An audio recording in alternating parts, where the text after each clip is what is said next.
You are listening to Where is the Line? The stories you will hear will be depraved, disturbing, and true. If you are easily unsettled, you may find this program offensive. And if you are under the age of 18, fuck off.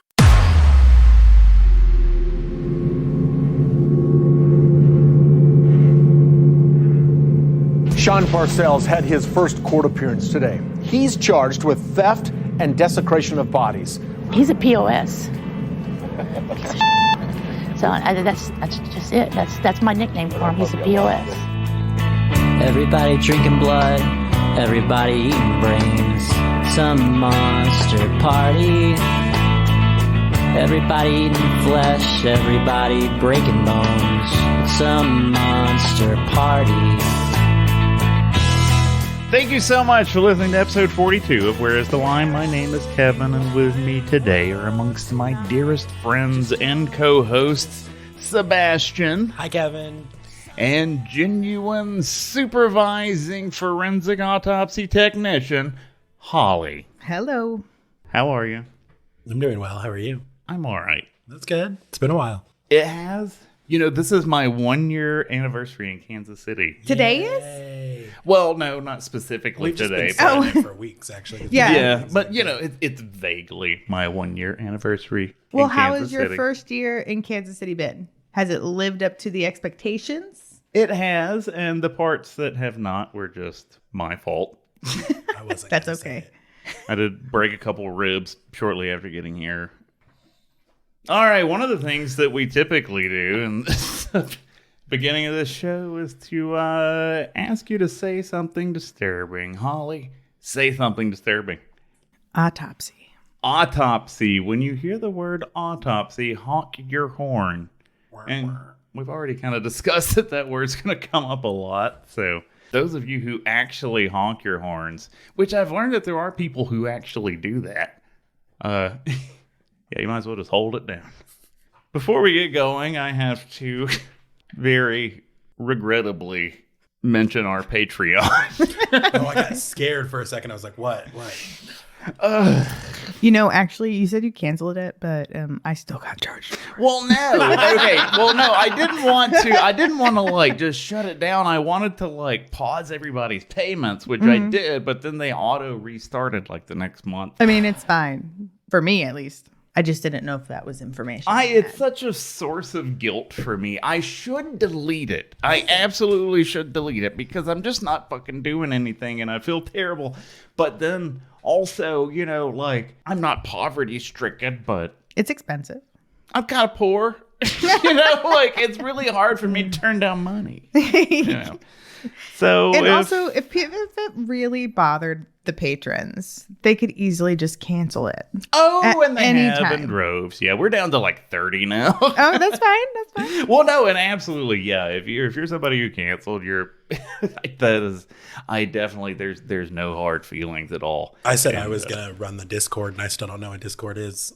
Yeah, we're a disappointing bunch. You know what? We've been busy. I haven't. Yeah, you have. Have I? With what? Making memories. Making memory. I have been In busy Kansas City. making memory. You know, I'm not sure. There's 3 possible contributors to why I haven't done. I'm so sorry that I haven't done an episode in like 6 months. I was so excited. We did the first one. I was like, we're going to take off. It's a new day. And then about 4 months later, there was an episode. And then 6 months later, here we are. It's okay. We'll make up for it. Oh, and I think that probably, you know, the reasons that I haven't made so many, I mean, it could be a vastly, just incredibly different life. Like I went from Alabama to here, you know, like that's... I would imagine there's more things to do here. Well, you're sadly mistaken if you think there's more to do here than there is in Tuscaloosa, Alabama. No, there's a ton of shit to do here. I haven't really taken advantage of a lot of it, which brings me to the second possible reason, which is medicinal marijuana. Yeah, that could be a contributor. By the way, it's all the way legal here. We It can is now now. have Yeah. recreational weed. Well, I think technically right now you can smoke it recreationally, but it won't be available until like February in the dispensaries to non-medical card holders. And did you see the news that they're already planning a marijuana district in town? Yes. By the river. I want to go at least once. At least once. Yeah, I got to absolutely. go try it out. Yeah, I don't imagine this is going to be a place that I hang out frequently, but I do like I mean, coming from Alabama To this, yeah. Yeah, to a place that's planning a recreational marijuana district. It's amazing. And you know what? If we don't ever make another episode, I think that it was probably worth just doing the whole fucking thing, because I wouldn't have gotten out of Alabama if it hadn't been for this show, probably. I'd probably be still fucking That's sitting here. probably very true. That's how we all met each other, was second-handedly kind of through. It was weird. It's kind of culture shock a little bit, you know. I grew up in this little town called Nauvoo, Alabama, population 250, notoriously situated in the worst part of Alabama. And then I moved to Tuscaloosa, which, you know, has a big college in it and things. It's better for a while and then it gets worse. Anyway, going from that to here, like my neighborhood that I live in now, when you drive down the street, you see signs that say things like "science is real," and everybody has a rainbow flag like hanging off of the porch. This neighborhood, yes. This neighborhood is colloquially known as the Gayborhood. It is, yes. This neighborhood in particular has so many cute houses, and I feel like every other one is owned by an adorable gay couple or queer couple, and they all have those rainbow flags outside. And that's what I loved about this neighborhood whenever I was down here. During COVID, I would just walk around all the time. It's so vastly different. So the house I lived in before I got here, my neighbor across the street, called me the F slur several times. Yeah, so it's nice, and it's hard to get used to. Sebastian and I went and saw Idols. We did. That was great. That was a lot of fun. We haven't been on here since me and Kevin went to Vegas. Holly went to, what was it, a forensic autopsy conference? It was, okay, so I'm really bad with this acronym. The conference was the IACME, which is the International Association of Coroners and Medical Examiners. This is all great, but can you back up and tell the story about how you almost escaped a mass shooter? Oh, yeah, we can talk. Yeah. Let's back up one more before we get to that exciting part. I will like to say, right before this happened, we were at Cirque du Soleil and saw a guy bust his ass off of the wheel of death. Yeah. That guy, and he was obviously injured. Not like super severe, not life-threatening, but he's going to be out for a minute because the way he flew off that. At first you thought, was that supposed to happen? But the way his thigh hit the side of that. It was, I knew immediately that was it because you just heard. Yeah, and I know exactly what type of injury probably was acquired from. At the very least, he probably had some tissue separation between the fat and muscle. It probably created some kind of huge hematoma. And then after that, a little person came out and told some jokes to settle everybody down. And the guy flying out of the wheel of death. I'm sorry I keep talking about this, but I don't want, I'm sorry this guy got hurt. I don't want anybody to get hurt, obviously. But I feel like there's something about the performers where they think that this was a less entertaining show somehow. But I feel like it's kind of like NASCAR where you see a wreck. Yeah, it's like, and I hate we to are admit on that this podcast, so yeah, I hate to admit that was the most exciting part. I had forgot about show that to me. I know because of what happened after that. Yeah, we walk out of Cirque du Soleil and what is that? We were called? At the New York, walking out of that on this crosswalk towards the MGM Grand, and a tidal wave of people start pouring out of the MGM Grand. All of a sudden, the people started turning, and like you see in all of the movies, where all of a sudden the crowd shifts and starts running in the opposite direction. And I specifically locked eyes with this guy, and I was like, "What's going on?" And he's like, "There's an active shooter." And I was like, "What?" And then I look up at Kevin. And I was like, come on. And this motherfucker is just staring up over everybody's heads. He's the tallest dude there. And you can see he's just looking over like he's trying to see what's going on. What's going down. I want to see what's going on. Yeah. And I was like, Kevin, come the fuck on. I see what these guns do every day. bye. Like, let's go. I mean, I wasn't gonna be a hero or anything, but you know, if I'm that close, I want to see what's going on, and I will make sure that there's a herd of people between me. Bullets there go will really be far, like though. 50 people that will get shot before me. God, I mean, good thing after all this, but we have to. Yeah, but then we run off of this crosswalk down to the street, and then we encounter people running in the opposite direction, telling us that there is a shooting at their casino. But what has actually happened is that the people running out of the MGM Grand, a lot of them ran straight through New York, into the next casino and told all of those people about the shooting. They ran outside. Yeah, so imagine, like, Yeah, there's and this so many weird people. game of active shooter telephone starts happening. And then, like, there's masses of people just running out. So, of course, what does anybody in America do where, you know, there's no gun control and people are running thinking it's for their lives? There's conflicting reactions to this, obviously. You were excited about the situation. But then, so everybody's running out, but then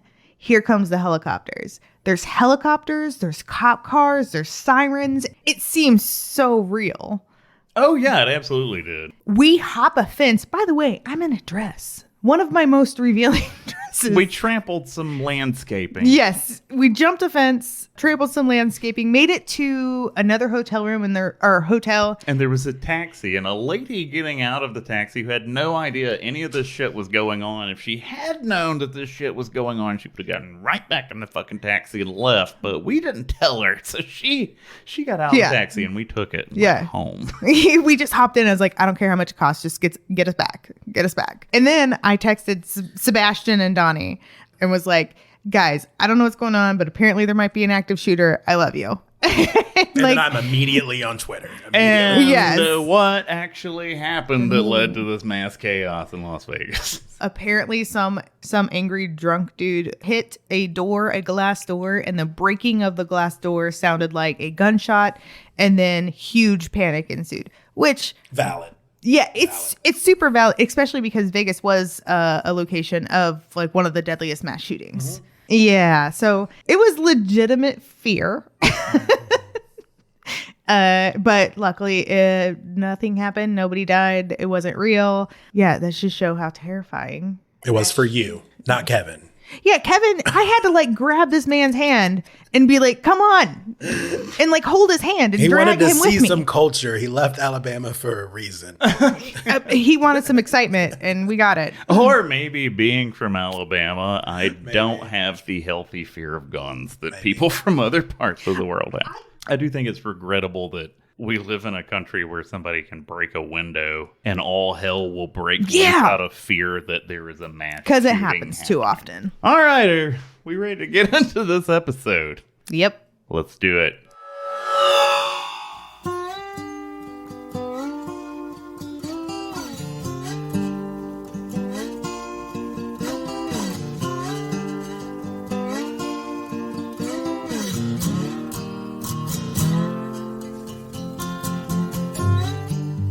In 2009, a Kansas man named Shawn Parcells proudly began a forensic autopsy group that would eventually come to be known as National Autopsy Services. Since then, Parcells has performed thousands of autopsies on bodies for which the cause of death was called into question. In doing so, he's provided countless heartbroken families with whatever peace can be found in finally discovering the truth of their loved ones' passings. Parcells has testified in numerous court cases relating to jurors, his finding on victims' causes of death, helping them to either convict and condemn or acquit and redeem those who stand accused of dissociating bodies from their souls. Shawn Parcells has even found himself on CNN describing to Anderson Cooper his findings related to a very high-profile murder investigation. Today's subject has provided peace of mind to grief-stricken families and has done the same for entire communities by way of local and national news interviews. He has given answers to seemingly unanswerable questions, and in the course of doing so has made himself the most recognizable dissector of human remains here in Kansas City and throughout the rest of the Midwest. So what's the problem? The problem is that Shawn Parcells is not qualified to be doing any of this. So how could this happen? Why was a man with no credentials allowed to prod the interiors of thousands of human remains? And how did he become so confidently prominent in a profession for which he was entirely unqualified? That's the topic of our show today. The goddamn audacity of Shawn fucking Parcells. That's correct. Shawn Parcells grew up in a small town near Lenexa, Kansas, where he did nothing particularly interesting for 30 years until in 2009, he started a pathology group in Overland Park, Kansas. Supposedly, the point of this pathology group was to provide more affordable autopsies to county coroners with small or slashed budgets. So there's two questions I want to ask you first, Holly, since you actually do this for a living and are qualified to do so. What qualifications do you need to perform an autopsy? The question is a little complicated in the sense of roles that different people play. So I, for example, perform autopsies. I am not qualified myself to do an autopsy by myself. And that's where he was at. So I perform autopsies with forensic pathologists, board certified forensic pathologists. And I am basically like their assist in doing it. So I remove all the organs and whatnot, and then they dissect the organs, do the diagnoses, stuff like that. It's very complicated because every state has different rules. But in Kansas, where he was performing initially, that's a coroner state. So coroners... People are also very confused. You might get really... That was actually the second question I was going to have. Okay. Is because I'm just gonna be honest. I don't apparently understand what a coroner does either. Because when I read that Parcells' thing was that he was offering more affordable autopsies to coroners, that made me wonder, what the fuck does a coroner do then? And there is I would say the mass majority of the general population doesn't understand what a coroner does. I have very strong opinions about coroners. The main difference is that a coroner is an elected official. So they are put on a ballot and voted for. They do not have to have... Sketchy as fuck. Yeah. Yeah, that's sketchy as fuck. They do not have to have any kind of prerequisite qualifications in a lot of states. They are just voted for. What do they actually do? Just declare people deceased? They will go on scene to check out the scene, check out the decedent, and then they can decide if that person needs an autopsy or not. And so therefore, they send it to somebody like me. Coroners do not perform autopsies, at least in the state of Missouri. They send it to medical examiners or qualified people to perform those autopsies. What he was doing in particular is he was basically advertising his services to coroners, like small towns that may have 2 people that needs an autopsy. And he's like, hey, I'll do that for you. Get your death certificate for you if you'll let me for this discounted price. And they just believed him, which is the crazy part. And I think actually he did a mass majority of his autopsies were what they call private autopsies. So that's also something that you might have to cut out a lot of me talking about, because I have very strong opinions about particularly second autopsies, which he was offering to do a lot. I feel like a huge part of this story, I mean, this went on for over a decade. Yeah. I feel like this should have stopped at any point that someone bothered to look up his qualification. Why did he get away with this for so long? How did nobody look this shit up on him? I would say the biggest issue is that there are a lot of gray areas concerning the laws and rules of who can and cannot do an autopsy. Technically, what he was charged with, most of it wasn't necessarily performing the autopsies. It was the fraud. So it was in the, wire fraud is what in particular got him the most time. It wasn't even desecration of these bodies. It was the fact that he was frauding his credentials and then having people pay for the services for the credentials that he doesn't have. So Parcells starts this National Autopsy Services business in 2009, and things are going along pretty well. And in 2011, Parcells gets a taste of the limelight when he is interviewed by possibly the worst reporter I've ever read anything from at the St. Louis Post. So in 2011, this reporter from the St. Louis Post shadows Parcells. And, on this particular day, which a lot of Parcells' problem came with not having a pathologist with him when he was performing autopsies. So on the day that the reporter came, he had a pathologist with him, and he was responding to a potential suicide. And this reporter uses some flowery language. So the first sentence in this article from the St. Louis Post is, Shawn Parcells doesn't talk to dead people, but they do answer some of his questions. What the fuck? That's terrible. That's fucking awful writing, isn't it? Yeah, I mean, I don't know what you're even going for. And So in the course of this article, the reporter is talking to Parcells about how difficult it is to do this kind of work. And Parcells says that once you start doing the autopsy, your mind switches into this analytical mode. The reporter continued this thought by writing, quote, before I read this, as soon as I read this, I don't know. I feel like this reporter reads a lot of romance novels. So listen to this. Okay. Quote, the aesthetic changes too. Symmetry and order replace the more visceral image of the end of life. Goldenrod fat layers crisscross the red-violet muscle tissue and ruby-red arteries across the ribcage. The bulbous, cream-colored small intestine rises up underneath. What the fuck? Swelling with passion. That does not. I added the last one. Everything except for that last thing, though, was absolutely in there. I don't even understand. Does that not sound like, is there no sexual... I know I read it like it's a romance novel, but still. A little bit. And the description, I'm not really resonating with, being that I do open human beings. Goldenrod fat layers. What is that? Goldenrod? Red-violet muscle tissue. And ruby red arteries. Bulbous, cream-colored small intestines rise up. I mean, sometimes they are a little filled with all of the gases if they've been hanging out a little bit.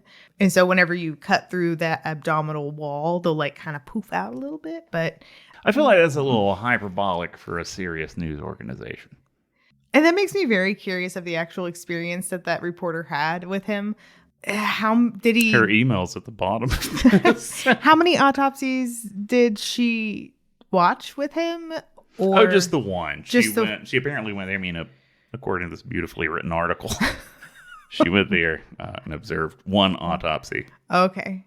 Yeah, some people about it, I guess. Apparently. Some people, let me tell you, I have come across some weirdos that are into it a little bit too much. I went out on a date with a guy one time.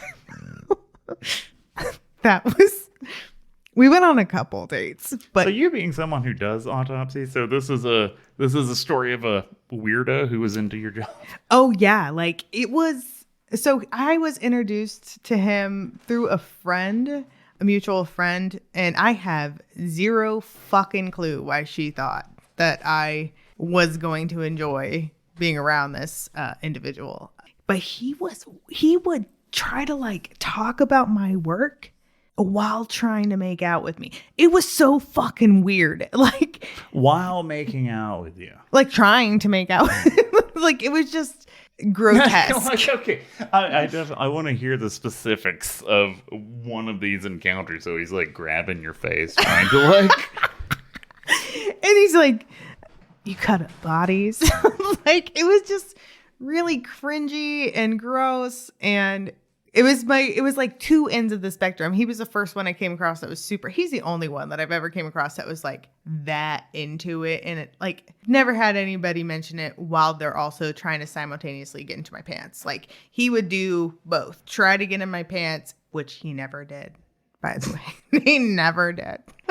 And also talk about my job and try to like intertwine them. It was very creepy. It was really gross.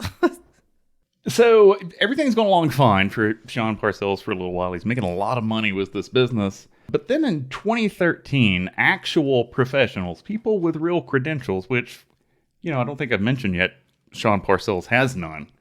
Actual professionals start catching on to what Shawn Parcells is doing. One of the first whistleblowers was a former Lincoln County coroner named Robert Schrammick. I'm not familiar. Not a buddy? Mm-mm. Not a buddy of yours? Well, Schrammick had at one point hired Parcells to perform an autopsy to discern the cause of death for a body that had come into his office. Schrammick became suspicious after Parcells performs this entire autopsy and then asks Schrammick what he should put down for the cause of death. There's a couple of things I'm thinking about this, because my first thought is this is just incompetence. Yeah. But might this also be him trying to skirt some kind of rule about performing autopsies by letting the physician or whoever actually declare the cause of death rather than him? Keep in mind, I'm mainly familiar with Missouri, and I think he did a lot of his work in Kansas. But for us, whenever we have a coroner come and bring a body to us for an autopsy, they have to sign a piece of paper saying that they will sign the death certificate. So the coroners are signing the death certificates, I think, but the work, the actual autopsy to get the answers, is performed by some kind of MD. So our paperwork that they have to sign basically says that you will agree with the cause and manner of death that our forensic pathology finds. You cannot change it, because then their name is on the report, but the coroner is signing it for his jurisdiction. So we want to make sure that they don't like change it, basically, if somebody's angry about it or whatnot, whatever we may find. Like, you would assume that the person performing the autopsy would be the one that tells you. I mean, isn't that they what should. An autopsy Yes, that's the whole is? point. That's the whole point. That's exactly what they're paying him to do. They're paying him to find cause and manner, and the coroner is signing the death certificate under that cause and manner. But he might be trying to do some kind of like customer satisfaction. I don't know. What would you like it to be? I mean, that's basically the point of a lot of second autopsies, is that they aren't satisfied with the first autopsy, and on the second one, which I have very strong negative feelings towards, basically you're finding somebody to pay a fuck ton of money to tell you what you want to hear. To tell you what you want to hear. And a lot of that happened with COVID deaths. Somebody would die from COVID, and then their partner or family who was a non-believer would be like, nope, they did not. And then pay somebody to tell them something else, basically. So 2013 seems to be the year when things are starting to really fall apart for Parcells.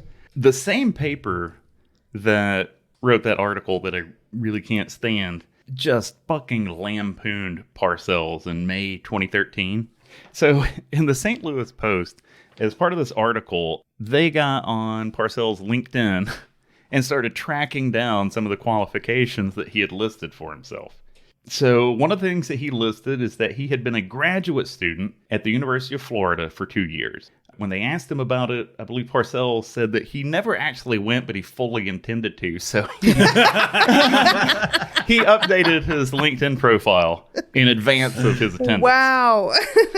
Also, Parcells listed the National Association of Medical Examiners and American Academy of Forensic Sciences under the organizations that he belongs to. They contacted both of those groups, and he is not a member of either at the time that they wrote this. So NAME is a accreditation that not very many offices have. So medical examiners' offices can be accredited or non-accredited. And my office, for example, is. And at the moment, I do believe that my office is the only name-accredited facility in the state of Missouri. Even St. Louis isn't name-accredited. It's Humble really hard to brag. get. It's a humble brag. I maintain that morgue, and it is done very well. High five. High five.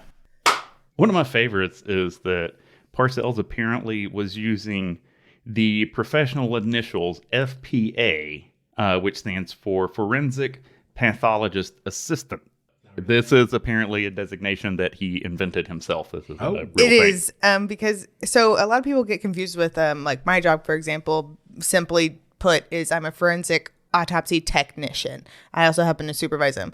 The point of forensic technicians is to assist a forensic pathologist in performing the autopsy, so the evisceration and whatnot. PAs do exist, pathology assistants, but they usually work in like a hospital setting whenever they do like pathology stuff, diagnosis stuff, that kind of thing. I don't do that, so I don't really know. But there is a specialty school for it, and it usually pays more money than a forensic technician. He also listed New York Chiropractic College.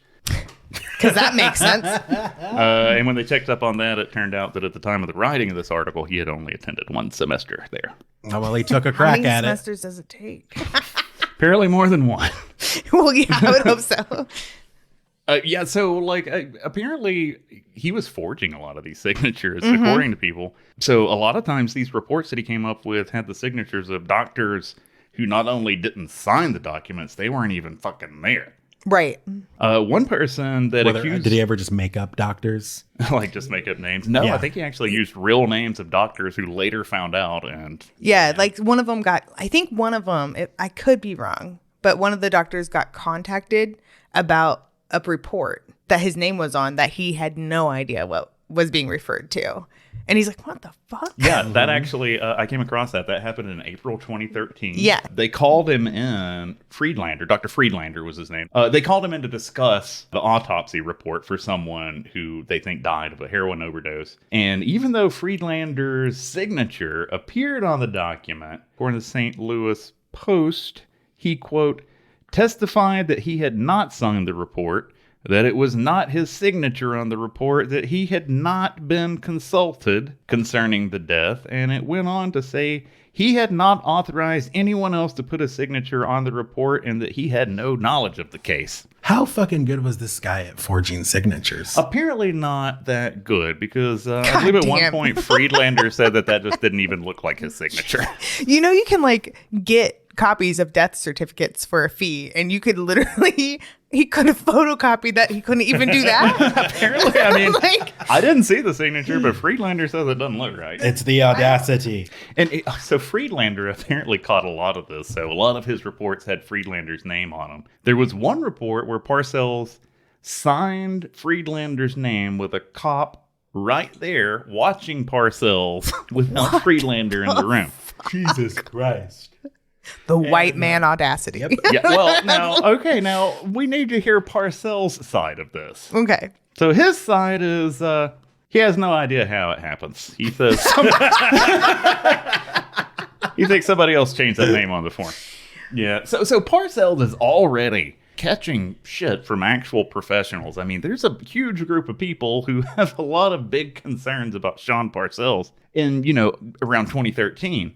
And then 2014 comes around and something awful happens that just shoots Shawn Parcells into the spotlight. And this is what finally probably caused the collapse of Shawn Parcells' little racket.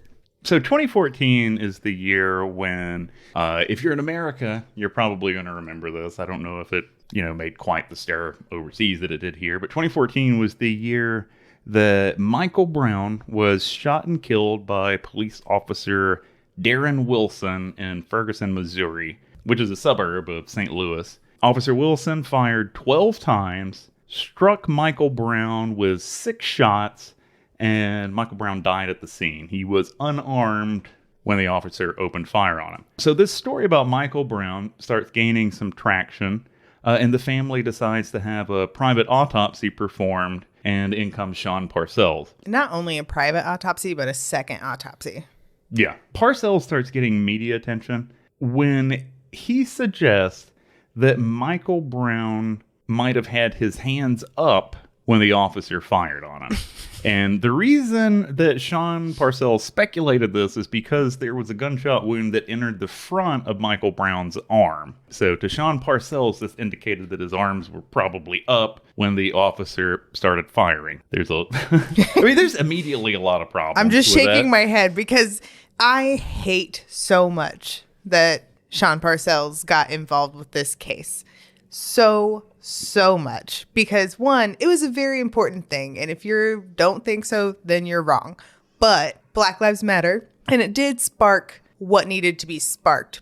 But there was the hands up, don't shoot movement, Yes. which came specifically from those findings from him. The thing is that whenever I saw that on the news, I was absolutely blown away. I was like, no reasonable, educated forensic pathologist would ever have that released on the news like that, or even talk to the news like that. None of them. No forensic pathologist worthwhile it would wasn't do that. just the local news either. He talked to Anderson fucking Cooper about this. Yes.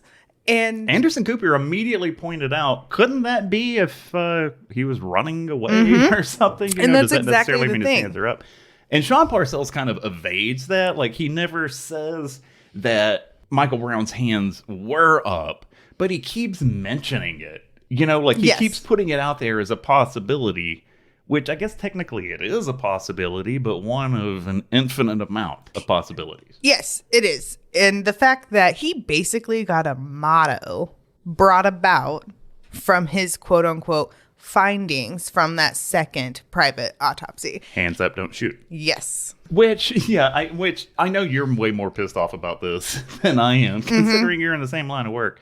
But, you know, the sentiment of hands up, don't shoot, I mean, is Yes. perfect. I mean, in Yes. America, we genuinely have a problem with police shooting unarmed, specifically black people. Yes. So this is a sentiment that needs to be radiating out. It's just a fucking shame where it came from. you know? Exactly. That's the problem. And that's why it pisses me off.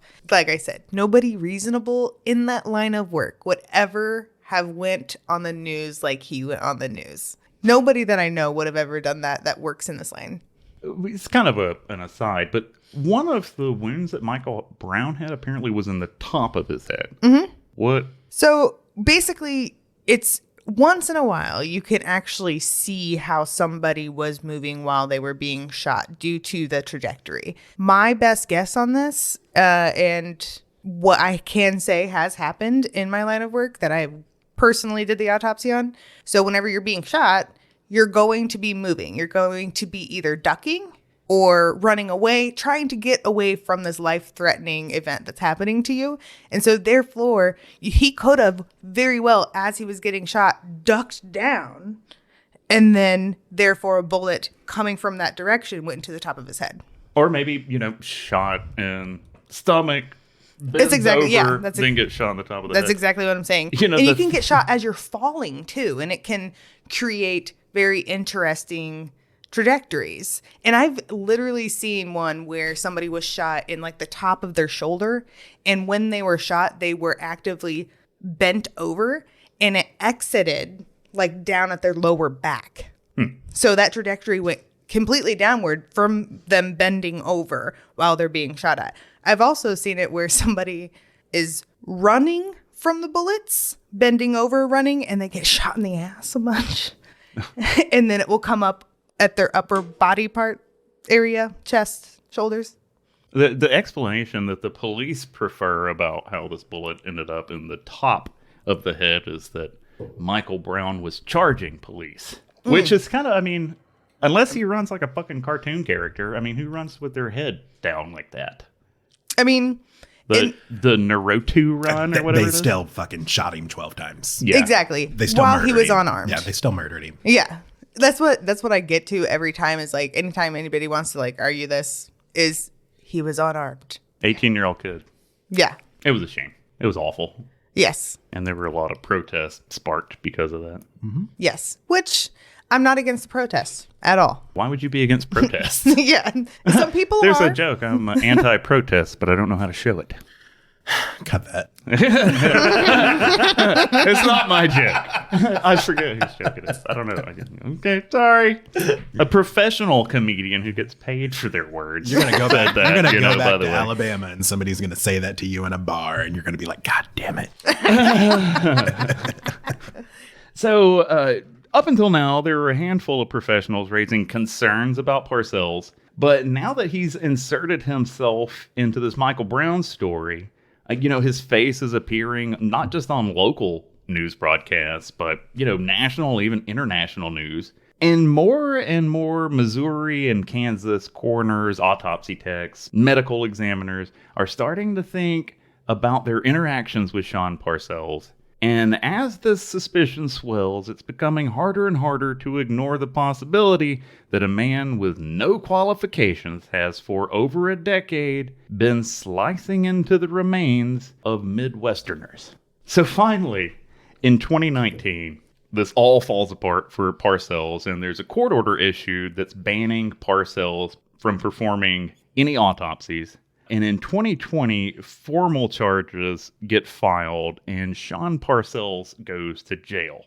And so, all of these people have just fucking railed against Parcells. And then when this all comes to light, Shawn Parcells finally gets charged. The American Association of Pathologist Assistants released a statement. Mm-hmm. Did you read any of this? I didn't know. They were fucking mad. I'm sure they were. And they released this large statement. I mean, look at this. I printed it out. The Holy words shit, are that's really super small, small. but that's a lot of words. But, in the statement by the American Association of Pathologist Assistants, amongst this, they write, although he calls himself a pathologist assistant and has referenced the AAPA, Shawn Parcells is not a member of the AAPA. Mr. Parcells represents none of the educational, professional, or ethical standards that the AAPA and its members uphold. They even go on to say Mr. Parcells has never attended an accredited pathologist assistant training program, did not receive on-the-job training through a supervised internship prior to 2010, and has never been eligible to sit in for the pathologist assistant certification exam. He's never even been eligible to take the exam. And Mr. Parcells may not even be qualified to perform complex testing in a clinical or anatomic pathology lab, which represents the minimum education requirement. So they're saying that the smallest thing that they can even think of for a person in this line of work to do, Shawn Parcells isn't even fucking qualified for that. So now, 2020, everything's finally falling apart. Parcells is facing an enormous number of charges, and it seems like it keeps growing. What I found so far, he's been charged with desecration of a corpse, tons of counts of wire fraud. He has to pay $200,000 for violating the Kansas Consumer Protection Act, another $200,000 for violating the Kansas False Claim Act, $49,000 in compensation to the Waubonsee County. How do you fucking say that? I'm not from here. I don't know. Well, he's got to pay them $49,000. And also $254,000 in restitution to 82 individuals who paid Parcells for these services. Holy shit. So do you want to know something really funny about him? What? So I know people, as I mentioned, that did work with him. And I worked with those people as well. So at different times in our lives, I never worked with him myself.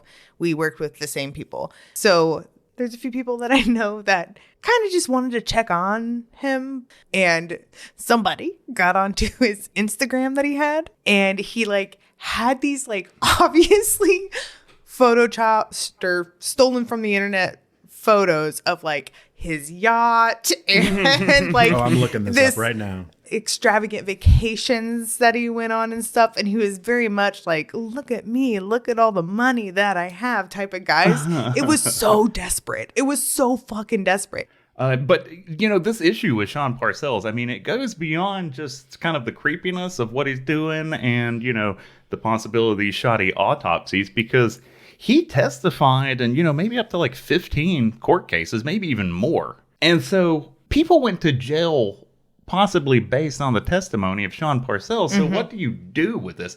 I mean, even, let's just say that Shawn Parcells knew what he was doing. Even so, he has no certifications, no qualifications, and he's being used as an expert witness in court cases. Don't you have to go and revisit all of this shit now? Technically. I mean, it would give every single quote-unquote guilty person a reason to have a retrial. Basically, That's a pretty damn good reason. Yeah. The guy that did the autopsy had no qualifications to be doing an autopsy. Yeah, I mean, he had to be feeding off of it or something, because even legitimate forensic pathologists get grilled on their experience and their education and whatnot. Like, for him to be even slightly comfortable in court like that. I wonder if he brought out his Holy chiropractic shit. Like, credentials. just lying. And, another problem, like, that's a big fucking problem. Another big fucking problem is that, he's performing autopsies, so he's collecting samples for analysis and things. He had 1,600 tissue samples. A lot of it's just little, I guess, blood slides and small samples, but there's some larger objects in there. Did he have full organs? Because so during a normal autopsy, there's certain things that have to be met, at least whenever you are accredited. So whenever I do autopsies, every single autopsy has what we call a save jar or a gross jar. And it's little bitty, tiny representative samples of organs that we hold onto for 2 years. And it's actually a year longer than what we're required to. But I mean, to do a legitimate autopsy, we need to keep those little pieces, because we also do these little histology cassettes that get turned into slides. And if, say, you see something on the slide and you're like, oh, I see something kind of there, but I need another one deeper in the tissue to make sure it's what I'm seeing. And so you can go back to that jar, make another slide, and then make your diagnosis. So if he was performing legitimate autopsies, he probably should have been keeping that, but I don't know how it works whenever it's private ones. Like, I don't know those rules. I don't know. Well, how it works when you're not supposed to be doing the autopsy in the first place is that when you get caught, somebody has to figure out how to get these 1,600 pieces of humans back to families. Oh my so God. That's a big process that's underway. I believe they set a deadline after which they're just going to dispose of what's left. I would just depressing. Assume that everything needed to be medically disposed of. Like, I couldn't imagine being handed a piece of my family member after you had some kind of traumatic event that caused you to pay such a scam artist. Like, yeah. And they're like, oh, by the way, here's some bits of your mom. Like, well, what? I don't think a lot of people are going to take them up on. Yeah, I mean, speak for yourself. I would.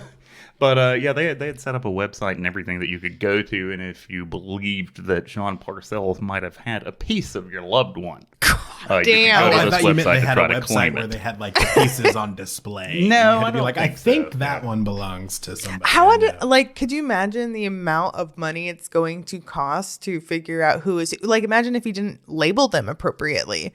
Well, eventually they're just going to destroy those samples, but it's Kansas. I wouldn't. The court cases, though, that's going to cost probably Kansas and Missouri. God, he's a piece of shit. He's such a piece of shit. So at last check, Shawn Parcells was sitting about in Leavenworth Federal Penitentiary. As it stands, Parcells has a release date of January 17th, 2027, but this very well could change as additional charges continue to be filed. Fuck yes. 2027.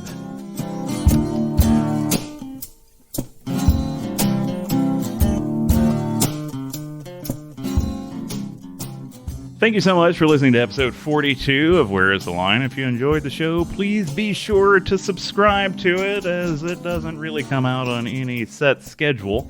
You might also consider joining our Facebook group. That's where most of the activity happens amongst the people who listen to the show. But we also have a Discord and a website, whereistheline.net, that you could check out. Or you might consider leaving us a review on Apple Podcasts, not unlike Bone Thrower Inc. Bone Thrower Inc. Bone Thrower. Bone Thrower Inc. writes 5 stars. Dude, please do more of this. Thus concludes Bone Thrower Inc.'s review. Thank you for that review, Bone Thrower Inc. Flawless. Moving on to voicemails. Our first voicemail comes from someone that we haven't heard from in a little while, but who is a longtime listener, Amber from Alabama. Amber. Hey, Kevin and current co-host. Hope y'all are doing well. This is Amber from Alabama.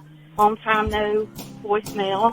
Went through a crazy past couple of years. Lost my dad, lost my job, lost myself along the way, and just getting back to whatever semblance of normalcy is for me. And I was going to wait till I caught it on all the episodes to call you, but I just started episode 38. And we're talking about this woman, and she's disfigured, and it's so horrible. And then you get to the part where you said, Yo Ma, Ma. And I was like, what the fuck? Number one, Yo-Yo Ma is a man. And number two, has he had some terrible accident that I don't know about? And then about 10 seconds too late, it clicked. You're saying Yo Mama and not Yo-Yo Ma. So anyway, I'm glad Yo-Yo Ma is safe from being disgusting and Yo Mama jokes, and just wanted to say hi. I'm about to turn the episode back on, but I hope everybody's doing well, and I'll talk to y'all later. Stay fresh, cheese bag. Thank you so much for leaving that voicemail, Amber. Thanks, Amber. Our next voicemail, I believe, comes from someone named Elsa from Texas. Hi, this is Elsa from Texas, and I'm calling mainly because I haven't gotten a new episode in a while, and I know y'all are busy. I know y'all got things going on, so I'm not trying to be demanding or anything. But it's been a long time since I've had something disturbing to listen to, and I've already listened to all of your episodes 3 times, so I really do need a new episode as soon as it's humanly possible and convenient for y'all. Anyway, love the show. You guys are amazing. Something disturbing, molded cheese paste. And my favorite curse word is fuck nugget. Okay, Fuck love nugget. y'all. A lot of fuck nugget. A lot of people say their favorite That's curse word cute. is fuck nugget. Thanks, I didn't Elsa. see that coming. Fuck, I feel like that should be a pet name for somebody. fuck nugget. You my little fuck nugget. Yeah, exactly. Yeah, you my little fuck nugget. Yeah. Thank you so much for that voicemail, fuck nugget from Texas. Her name is Elsa. Elsa from Texas.